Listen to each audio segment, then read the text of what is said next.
Hello दोस्तों आज हम लोग बात करेंगे आईटीसी लिमिटेड के बारे में। इस वीडियो में मैं आपको बताऊंगा इस कंपनी की थोड़ी ब्रीफ हिस्ट्री है, क्या क्या काम करती है। साथ में हम डिस्कस करेंगे इसके शेयर प्राइस की हिस्ट्री कैसी रही है। और उसके बाद मैं आपको बताऊंगा इस कंपनी के दो मेजर बिजनेसेस के बारे में, सिगरेट बिजनेस और एफएमसीजी बिजनेस। इन दोनों को मैंने इसलिए स्पेसिफिकली चुना है क्योंकि जितने भी लोग मार्केट में बोल रहे हैं कि इसका शेयर गिरेगा, वो सिगरेट बिजनेस की दुहाई देते हैं और बताते हैं कि सिगरेट बिजनेस की वजह से इसका शेयर गिर रहा है। और जो लोग कोशिश करते हैं थोड़ी बहुत इसका शेयर ऊपर लेके जाने की, वो लोग बात करते हैं एफएमसीजी बिजनेस की। तो आज हम इस वीडियो में इन दोनों ही बिजनेस को थोड़ी डिटेल में समझेंगे।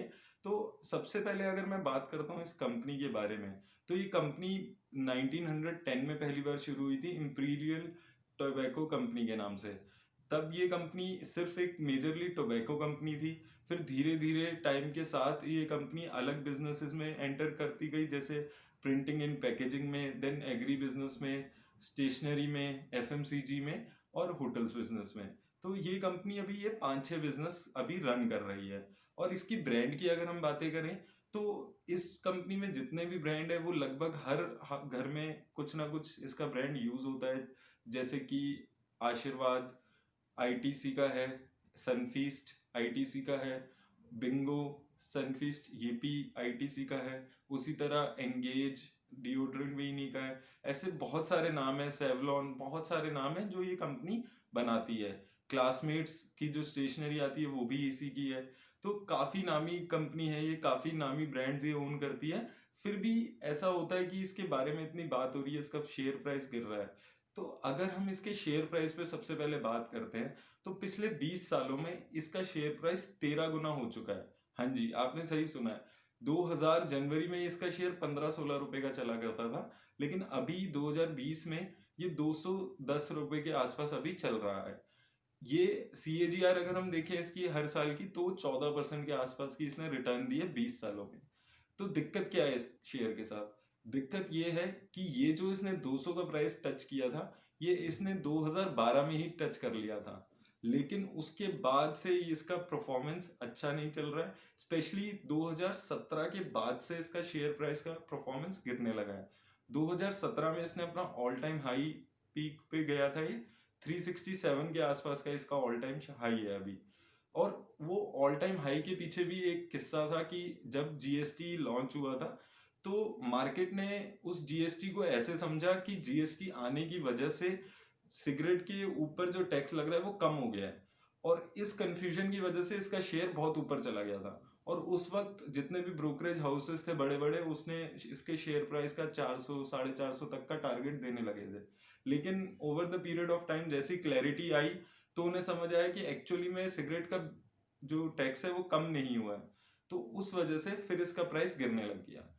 तो और उसके बाद अब गिरते गिरते ये 200 पे आ गया है। 3-4 सालों से इसका प्राइस नीचे जाता है, ऊपर जाता है, और 350 उसके बाद ये नहीं जा पाया। तो ऐसा क्यों है कि इसका प्राइस जो है वो उसका सिगरेट बिजनेस डिराइव कर रहा है, जबकि ये जो काम कर रहे हैं वो 5-6 सेक्टर्स में कर रहा है। तो अगर मैं इसकी टोटल रेवेन्यू की बात करता हूँ, तो इस कंपनी के ने अभी 2020 में 60,000 के आसपास का टोटल रेवेन्यू जनरेट किया।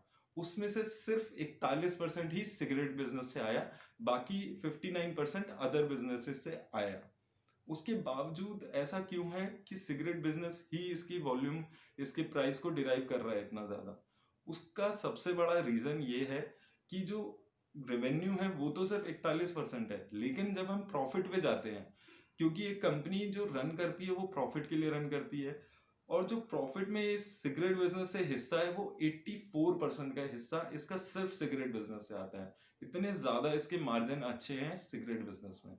तो अगर हम इसके सिगरेट बिजनेस को समझने की कोशिश करते हैं, उससे पहले हमें टोबैको इंडस्ट्री के बारे में थोड़ा समझना चाहिए। अगर हम टोबैको इंडस्ट्री पे जाएं, तो आज जो टोटल टोबैको इंडस्ट्री है उसमें से सिर्फ 9% का हिस्सा ही सिगरेट बिक रही है, बाकी जो 91% है वो अदर टोबैको प्रोडक्ट बिकते हैं। यही लेकिन जो शेयर है वो 2000 में और उससे पहले 1970s से गिरता चला गया। 1970s के आसपास ये शेयर 25% के आसपास हुआ करता था। यानी कि जो टोटल टोबैको इंडस्ट्री थी उसका 25% रेवेन्यू सिर्फ सिगरेट बिजनेस से आता था। लेकिन over the period of time वो रेवेन्यू आपका गिरता चला जा रहा है। ये एक रीजन है जिसकी वजह से सिगरेट बिजनेस को लोग अब नेगेटिवली देखने लगे हैं। दूसरा रीजन ये है कि जो इस पे लगातार जीएसटी और टैक्स इंडिया में लग रहा है, इसमें अब देखेंगे तो पिछले 5-10 सालों में सिगरेट की कॉस्ट सिर्फ टैक्स की वजह से 4 गुना हो गई है। ये भी एक रीजन है कि लगातार जो सिगरेट का रेवेन्यू है और जो सिगरेट की वॉल्यूम्स है वो गिर रही है, और लोग जो सस्ते प्रोडक्ट्स है उस पे जा रहे हैं टबैको कंज्यूम करने के लिए।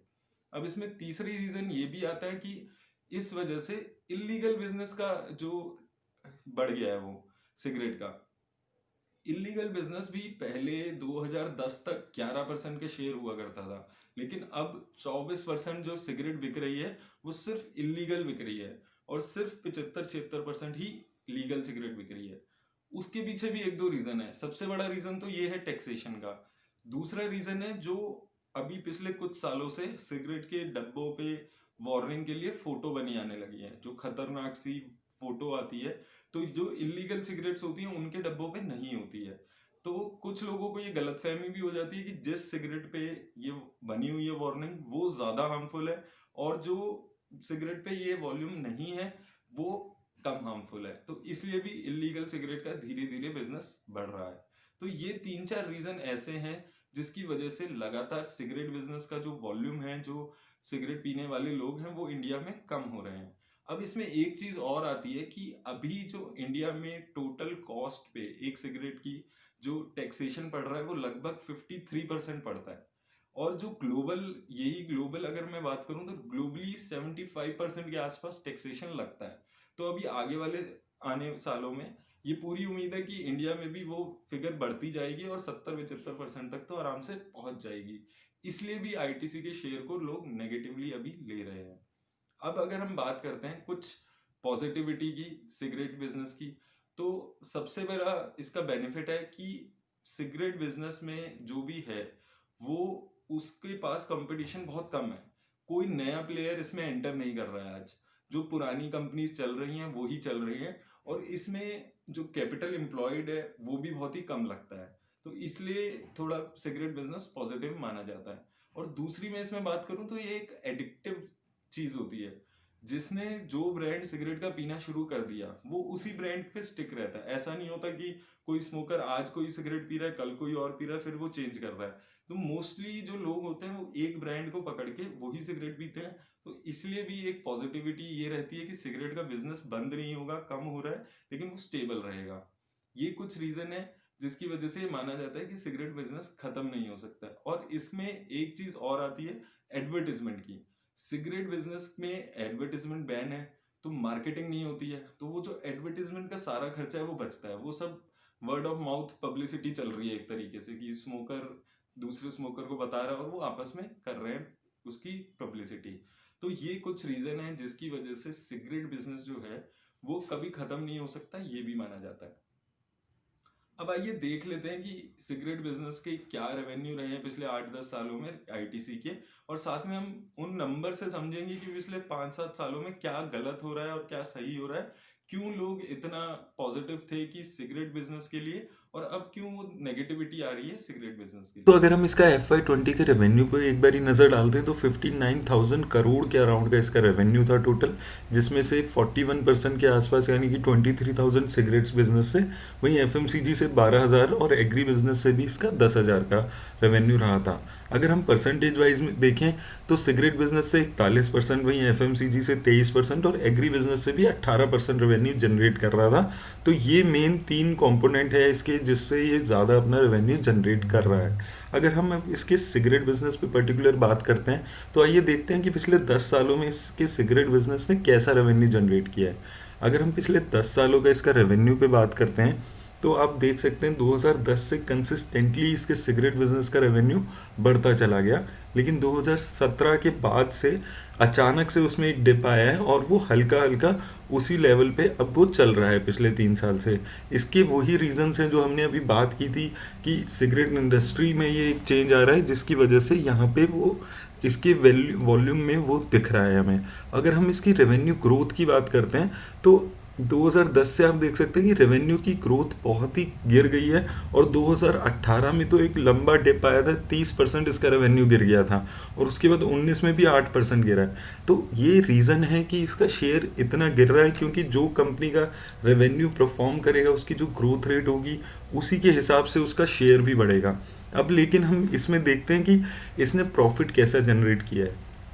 अगर हम इसके प्रॉफिट की बात करते हैं तो इसने प्रॉफिट अभी भी अच्छे जनरेट कर रही है, क्योंकि इसके मार्जिन अच्छे रहते हैं। तो हम देखेंगे पिछले 10 सालों में इसने कंसिस्टेंटली अपना प्रॉफिट सिगरेट बिजनेस में बढ़ाया है, क्योंकि अपने मार्जिन ये बढ़ाता गया है। अगर हम इसमें देखेंगे तो 2020 में इसने 15,000 करोड़ का रेवेन्यू जनरेट किया है, जो कि एक बहुत अच्छी फिगर है अभी भी। और अगर हम इसके मार्जिन्स को देखते हैं तो आप ये देखिए, 75% इसका मार्जिन अभी 2020 में था। इतना हाई मार्जिन ये सिगरेट बिजनेस में ले रहे हैं। इन्होंने पिछले 10 सालों में कंसिस्टेंटली अपना मार्जिन हर सिगरेट बिजनेस में बढ़ाया है। 10 साल पहले सिर्फ 56% इनका मार्जिन हुआ करता था, और अब 75% मार्जिन ये अपने सिगरेट के बिजनेस से कमा रहे हैं, जो कि एक बहुत ही ह्यूज नंबर है अगर हम मार्जिन पे बात करते हैं तो। अब अगर हम इसमें बात करते हैं कि कैपिटल एम्प्लॉयड पे जो ये रिटर्न दे रहे हैं, जो हर एक कंपनी हर बिजनेस की बहुत ही इंपॉर्टेंट चीज़ है कि वो जो कैपिटल अपना एम्प्लॉय कर रहे हैं उस पर वो कितना रेवेन्यू जनरेट कर पा रहा है, कितनी रिटर्न जनरेट कर पा रहा है। तो ये फिगर्स आप अगर देखेंगे कि लगातार इसके सिगरेट बिजनेस का जो रेवेन्यू है वो बहुत अच्छा है, और रिटर्न ऑन कैपिटल उसी हिसाब से बहुत ही अच्छी हो गई है। पिछले 2-3 सालों में तो इसकी रिटर्न ऑन कैपिटल बहुत ही ज़्यादा अच्छी हो गई है, क्योंकि अब इसको एडिशनल कैपिटल इसमें लगाना नहीं पड़ता। आप ये देखिए, 2018 में 300% इसका रिटर्न ऑन कैपिटल था, 19 में 420, और अब 450 के आसपास चला गया है, जो कि एक बहुत ही ह्यूज नंबर है। कि आपको इससे देख के पता चल रहा है कि इनको सिगरेट बिजनेस के लिए कैपिटल की बिल्कुल रिक्वायरमेंट नहीं है, और सिर्फ ये कैपिटल जनरेट कर रहा है बिजनेस। तो दोस्तों इसके सिगरेट के बिजनेस को देख के हमें एक चीज क्लियर हो गई है कि इसका सिगरेट का बिजनेस बहुत अच्छा है। बहुत अच्छे मार्जिन है, कैपिटल भी नहीं लगाने पड़ते और बहुत अच्छा कैश जनरेट करता है। इंडिया में 10 सिगरेट में से 8 सिगरेट आईटीसी की बिकती है, और इनके सिर्फ 2 ब्रांड गोल्ड फ्लैग और नेवी कट 60% से ज्यादा का मार्केट शेयर अभी ओन करते हैं। लेकिन 100 सालों में इतना लगातार प्रॉफिट जनरेट अगर कोई कंपनी कर रही है तो इतने सारे पैसे का क्या करे। अब हर कंपनी के पास 2-3 ऑप्शन होती है, जैसे डिविडेंड में बांट दे सारा पैसा, शेयर होल्डर्स को दे दे। दूसरा ये है कि अपने शेयर्स बाय बैक कर ले उस पैसे का, या फिर जो ये इनका करंट बिजनेस टबैको का चल रहा है उसी में और कैपिटल लगा के और प्रॉफिट जनरेट करने की कोशिश करे। अब लेकिन आईटीसी ने इन तीनों चीजों में से कुछ ना करके उसने एक नई चीज ये की कि उसने अलग एक नया बिजनेस में इस पैसे को डाला, एफएमसीजी बिजनेस में। 2001 में इन्होंने धीरे धीरे कैपिटल एम्प्लॉय करनी शुरू की अपने सिगरेट बिजनेस की एफएमसीजी बिजनेस में। एफएमसीजी बिजनेस 2001 तक बड़ी बड़ी एमएनसीज ओन करती थी, जैसे कि हिंदुस्तान लीवर्स, नेस्ले, ब्रिटानिया, ये कंपनी ओन करती थी। लेकिन 2001 में इसने एंट्री की है इस सेक्टर में, और उसके बाद धीरे धीरे इसने अपने अलग अलग ब्रांड्स लॉन्च करने शुरू किए। अगर अब इसमें ब्रांड्स की बात करते हैं हम, तो सबसे अच्छा जो इसका ब्रांड चल रहा है वो आशीर्वाद का चल रहा है। आशीर्वाद लगभग इसका जो ब्रांड है वो बहुत अच्छा कर रहा है, अपना नंबर 1 ब्रांड है ये इस अपने सेक्टर में। दूसरा इसका जो अच्छा ब्रांड है वो yippee सनफीस्ट भी आप देख सकते हैं, वो भी नंबर 2 चलता है। मैगी के बाद yippee का नंबर आता है अगर हम रेवेन्यू की बात करते हैं। और जो इसका सनफीस्ट है, क्रीम बिस्किट में नंबर 1 चलता है वो ब्रांड। बिंगो भी इसका नंबर 2 पे आ चुका है ब्रांड। तो ये पिछले 20 सालों में इसने बहुत अच्छा काम किया है एफएमसीजी की अगर हम बात करें, और ये सिर्फ 20 सालों में नंबर 2 एफएमसीजी कंपनी बन गई है अगर हम रेवेन्यू की बात करते हैं। और ये एक अपने आप में बहुत अच्छी अचीवमेंट है। लेकिन इतनी सारी अचीवमेंट्स के बाद भी एफएमसीजी के बेसिस पे इसका प्राइस क्यों नहीं बढ़ पा रहा है? इसका सबसे बड़ा रीजन है इसके प्रॉफिट मार्जिन। जो इसके एफएमसीजी बिजनेस के प्रॉफिट मार्जिन है वो बहुत कम है, बहुत ही ज्यादा इसमें प्रॉफिट नहीं हो रहा है। इसको पैसा लग रहा है, कैपिटल भी इंप्लॉय हो रही है, रेवेन्यू भी जनरेट हो रहे हैं, लेकिन जो प्रॉफिट है वो जनरेट नहीं हो रहा है। और दूसरा रीजन है जो इसका जो रेवेन्यू बढ़ रहा है उसकी जो ग्रोथ रेट है वो भी आप अगर देखेंगे पिछले 4-5 सालों में थोड़ी स्लो हो गई है। अब एक बारी पहले हम देख लेते हैं इसके रेवेन्यूज कैसे हैं, फिर हम आगे डिस्कस तो दोस्तों आइए सबसे पहले देख लेते हैं कि इसने एफएमसीजी बिजनेस में पिछले 10 साल में कैसा रेवेन्यू दिया है। तो हम अगर साल दर साल इसका देखेंगे तो हर साल इसने रेवेन्यू इंक्रीज करता चला गया है ये कंपनी। और पिछले 10 सालों में 2010 में जो इसका रेवेन्यू 3,500 करोड़ के आसपास हुआ करता था, वो आज 2020 में 12,000 करोड़ से भी ज़्यादा का हो चुका है, लगभग 13,000 करोड़ का हो चुका है। और यही रीज़न है कि लोग कह रहे हैं कि इसका एफएमसीजी बिजनेस बहुत अच्छा करने वाला है। और कंपनी का विजन भी है कि 2030 में ये 1 लाख करोड़ का रेवेन्यू टच करें। लेकिन दोस्तों सिर्फ रेवेन्यू इंक्रीज होने से कुछ नहीं होता, हमारे लिए यहाँ पे ये भी इम्पोर्टेंट है कि इस रेवेन्यू की ग्रोथ रेट क्या रही है, किस ग्रोथ रेट से ये हर साल बढ़ रहा है। तो अगर हम इसकी ग्रोथ रेट पे नज़र मारते हैं तो इसमें थोड़ा निराश कर रहा है यहाँ पे, क्योंकि शुरू में इसका रेवेन्यू बहुत अच्छा ग्रो हो रहा था। अब 2003 से अगर हम देखेंगे लगातार अच्छा इंक्रीज हो रहा था, 20% तक भी इंक्रीज हो रहा था। लेकिन पिछले 4-5 सालों में ये सिंगल डिजिट के आसपास इसकी ग्रोथ रेट आ गई है, जो कि एक कंसर्न है इसकी ग्रोथ की वजह से। अगर आप देखें कि 2020 में सिर्फ 3% इसका रेवेन्यू ग्रो हुआ है, जो कि एक कंसर्न है। इसके शेयर पे जो प्रेशर आ रहा है वो इसके जो रेवेन्यू ग्रोथ रेट है उसकी वजह से भी आ रहा है कि इसका 3-4 साल में जो रेवेन्यू ग्रोथ रेट है वो सिंगल डिजिट में आ गया है। अगर यही डिजिट आपकी डबल डिजिट में चली जाती है, 15, 16, 20% तक होने लगता है, तो फिर से इस कंपनी के लिए पॉजिटिविटी बढ़ जाएगी, जो कि उम्मीद है इस बार ये ऐसा कर पाएंगे। अगर अब हम देख लेते हैं इसके मेजर कंपोनेंट्स, तो सबसे ज़्यादा जो इसके एफएमसीजी बिजनेस में चलता है वो आशीर्वाद आटा है, जिसका कंज्यूमर सीमेंट 6,000 करोड़ के आसपास है। फिर सनफीस्ट का भी 4,000 करोड़, वही Bingo 2,700 crore, classmate 1,400 crore, Yippee noodles 1,300 crore. तो ये इन्होंने बहुत ही अच्छे ब्रांड बिल्ड कर लिए हैं फ्यूचर के लिए, जो भी बहुत ही कम समय में इन्हें बहुत नामी ब्रांड बिल्ड कर लिए हैं। अब आइए देख लेते हैं कि इसने EBITDA क्या रहा है इसका। अगर हम इसके EBITDA पे बात करें तो 2011 से लेकर 2020 तक इसने कंसिस्टेंटली उसको बढ़ाया है। जहाँ की 2011 में इसका नेगेटिव में चलता था अर्निंग्स, वहीं 2020 में इसकी अर्निंग्स 910 करोड़ के आसपास आ गई है। लेकिन दोस्तों ये बहुत कम फिगर है अभी भी, क्योंकि इसके जो मार्जिन्स है वो बहुत ही कम है। हमने अभी सिगरेट बिजनेस में देखा था कि उन्होंने 75% के रेवेन्यू पे वो अपना मार्जिन कमा रहे हैं। वहीं अगर हम इसके मार्जिन्स पे यहाँ पे बात करते हैं तो इसके मार्जिन्स बहुत ही ज़्यादा कम दिखते हैं। वहाँ पे सिगरेट बिजनेस में 50%, 70% और अभी 75% चला गया है इसका रेवेन्यू का मार्जिन। वहीं यहाँ पे अगर हम देखें तो सिर्फ 7% के रेवेन्यू उसका दिखता है हमें, जो इसका मार्जिन है। यानी कि बहुत ही कम मार्जिन है, सिर्फ रेवेन्यू ग्रोथ से भी कुछ फ़र्क नहीं पड़ता अगर कंपनी उस रेवेन्यू को प्रॉफिट में तब्दील नहीं कर पा रही है, क्योंकि अभी भी ये ग्रोथ फेज़ में है, अभी भी ये स्टेबल नहीं हुई है एफएमसीजी में, इसलिए इसके रेवेन्यू इतने कम दिखते हैं। और पिछले 5-6 सालों में तो और ज़्यादा कम थे, इसके नेगेटिव में चल रहे थे, फिर 2-2.5% पे थे।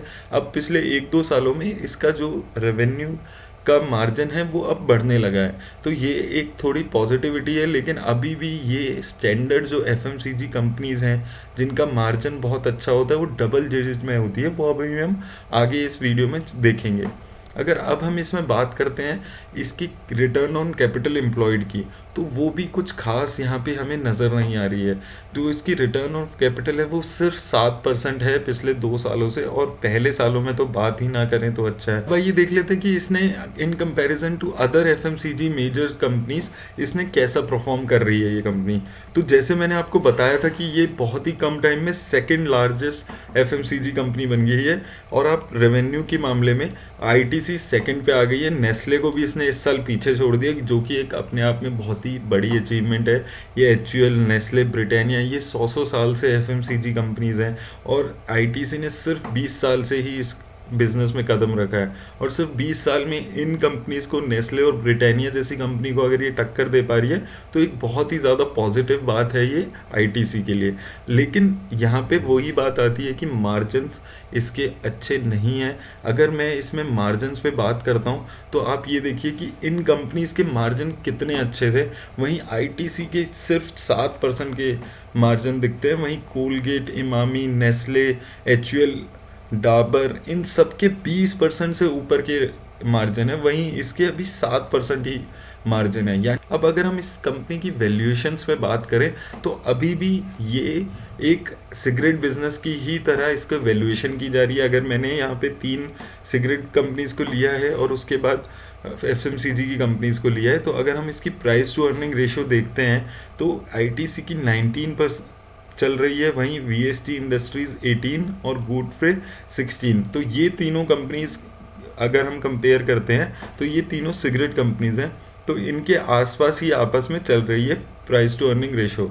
वहीं एच ब्रिटानिया, नेस्ले, इनकी अगर हम प्राइस टू अर्निंग रेशो देख रहे हैं तो ये 70, 50, 85, डाबर की 70, तो ये बहुत ही ज़्यादा है सिगरेट बिजनेस के कंपैरिजन में। तो अभी भी इसको देख के हम यही बता पा रहे हैं कि अभी भी मार्केट में आईटीसी की जो वैल्यूएशन है वो एज अ सिगरेट कंपनी ही की जा रही है। इसको अभी भी लोग एफएमसीजी कंपनी की तरह ट्रीट नहीं कर रहे हैं। उसका रीज़न यही है कि इसके जो मार्जिन्स हैं एफएमसीजी में, जो इसकी रिटर्न ऑन कैपिटल है वो बिल्कुल अच्छे नहीं है, वो बहुत ही कम है। दोस्तों, अब इन दोनों बिजनेस की डिटेल समझने के बाद जो मैं आपको यही बोलूँगा कि अभी मुझे लगता है कि 6-8 महीने साल भर इस कंपनी का थोड़ा टफ रहने वाला है, क्योंकि अभी लोग वेट एंड वॉच करेंगे इसको कि इसके सिगरेट वॉल्यूम्स बढ़ते हैं या इसी लेवल पे चलते हैं, और इसके जो प्रॉफिट मार्जिन है वो बेटर होते हैं या नहीं होते हैं। एज अ डिस्क्लोजर, मैं इसके शेयर्स ओन करता हूँ और मुझे लगता है कि ये कंपनी 8-10 सालों में अच्छी भी कर सकती है। लेकिन आप किसी भी शेयर में इन्वेस्ट करने से पहले उस कंपनी के बारे में, उसका पास्ट, उसका प्रेजेंट, उसका फ्यूचर जरूर देख लें, और उसके बाद समझने के बाद उस कंपनी को ही इसमें इन्वेस्ट करें। मेरी तरफ से आज आईटीसी लिमिटेड में इतना ही। अगर आपको ये वीडियो पसंद आई हो तो इसको शेयर करें और मेरे चैनल को सब्सक्राइब जरूर करें।